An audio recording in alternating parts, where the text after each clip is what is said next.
एक नया update UGC की ओर से आया है। अब से पीएचडी करने के लिए जो भी स्टूडेंट आफ्टर योर एमएससी, आप लोग आपके सीएसआर नेट देने के बाद पीएचडी करने के लिए सोच रहे थे और आप लोग एग्ज़ाम दे रहे थे, बार बार सीएसआर नेट दे रहे थे और फिर सेट दे रहे थे, गेट दे रहे थे पीएचडी करने के लिए in central university, for central university specifically for CSR net exam.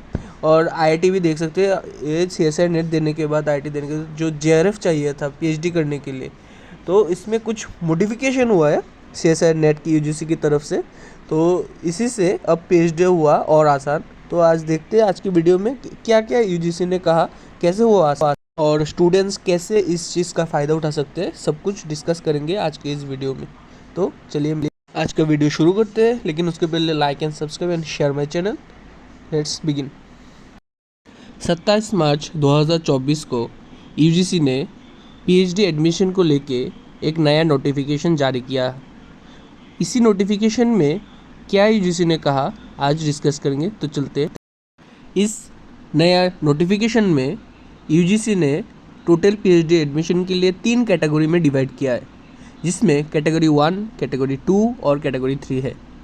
Category 1 में जो पीएचडी के लिए एलिजिबल है वो लोग जो लोग नॉर्मली अभी जो सीएसआर नेट देने के बाद जीआरएफ करते हैं और appointment as assistant professor also, जो जीआरएफ एंड लेक्चरशिप दोनों मिलते हैं, जो आज के डेट पहले डेट में नॉर्मल था, लेकिन आज के डेट में क्या हुआ कि ये वाला चीज़ कैटेगरी 1 में चला गया है। कैटेगरी 2 में क्या हुआ, admission to PhD without GRF, मतलब आपके पास लेक्चरशिप है लेकिन जीआरएफ नहीं है, तो फिर भी आप पीएचडी में एडमिशन ले सकते हैं। कैटेगरी 3 में क्या आया, ये है एक नया ट्विस्ट, जिसमें आया कि नेट का जो आपका परसेंटाइल मार्क्स है, आप उसका यूज़ करके भी आप लोग पीएचडी एडमिशन ले सकते थे। पहले क्या हुआ था कि आप लोग नेट, अगर आप जेआरएफ या फिर आप लेक्चरशिप क्वालिफाई करते थे तभी एडमिशन ले पाते थे पीएचडी में। लेकिन आज के डेट में यूजीसी के इस डिक्लेरेशन के बाद अगर आपका परसेंटाइल आया CSR NET, as a example देख लेते कि यूजीसी सीएसआर नेट का कट ऑफ गया जनरल में 99.97, लेकिन आपका आया 98 परसेंटाइल। इसका मतलब आप सीएसआर नेट जेआरएफ के लिए क्वालिफाइड नहीं है, और साथ ही में आपका 98 आया और सोच लीजिए लेक्चरशिप में कट ऑफ गया था 99, इसका मतलब आप लेक्चरशिप में भी फेल हो गए। आपका 98 परसेंटाइल जो है, आप कैटेगरी 3 के अंदर जाके 98 परसेंटाइल में आप पीएचडी के लिए किसी भी यूनिवर्सिटी में अप्लाई कर सकते हैं, लेकिन उसमें फेलोशिप आपका जेआरएफ का जो मिलता था वो नहीं मिलेगा।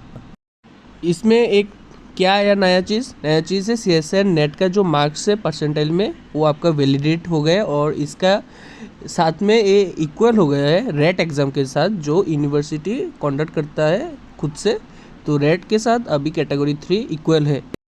इसी टेबल से अभी फिर से डिस्कस करते हैं कि कैटेगरी 1 में अगर आपको जेआरएफ अवार्ड होता है और आपका लेक्चरशिप भी क्लियर हो रहा है तो आपको जेआरएफ के लिए एलिजिबल है, साथ ही में असिस्टेंट प्रोफेसर के लिए भी एलिजिबल है और पीएचडी के लिए भी एलिजिबल है, जिसमें एक कैटेगरी 1 है।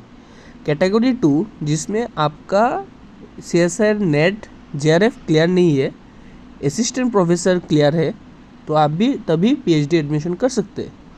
कैटेगरी 3 में क्या है, एडमिशन टू पीएचडी ओनली, जिसमें आपका जेआरएफ भी क्लियर नहीं है, लेक्चरशिप भी क्लियर नहीं है, तब भी आप पीएचडी में एडमिशन ले सकते हैं।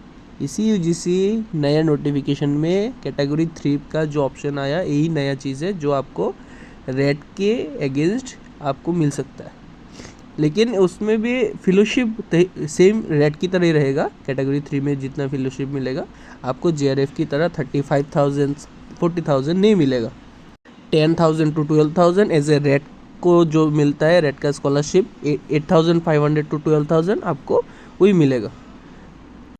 और साथ ही में एक और चीज़ यूजीसी नेट ने इसी पीडीएफ में कहा कि ये कैटेगरी 2 और कैटेगरी 3 का वैलिडिटी ओनली फॉर 1 ईयर का ही होगा। और अगर आपने जैसे एग्जांपल देख लेते कि अगर आपने सीएसआर नेट 2024 जून में आपका परसेंटेज जो आया, आपने जेआरएफ और लेक्चरशिप किसी भी क्लियर नहीं हुआ, तो आपका जो सीएसआर नेट का जो मार्क्स है परसेंटाइल, तो सिर्फ 1 साल के लिए वैलिड होगा। साथ ही में कैटेगरी 2 का भी जिसमें आपने सिर्फ असिस्टेंट प्रोफेसर ही क्लियर किया है लेकिन JRF क्लियर नहीं हुआ, उसका भी PhD एडमिशन के लिए वैलिडिटी सिर्फ 1 साल ही होगी और लेक्चरशिप लाइफ टाइम होगा। सो आज का वीडियो यही समाप्त करते हैं। Thank you.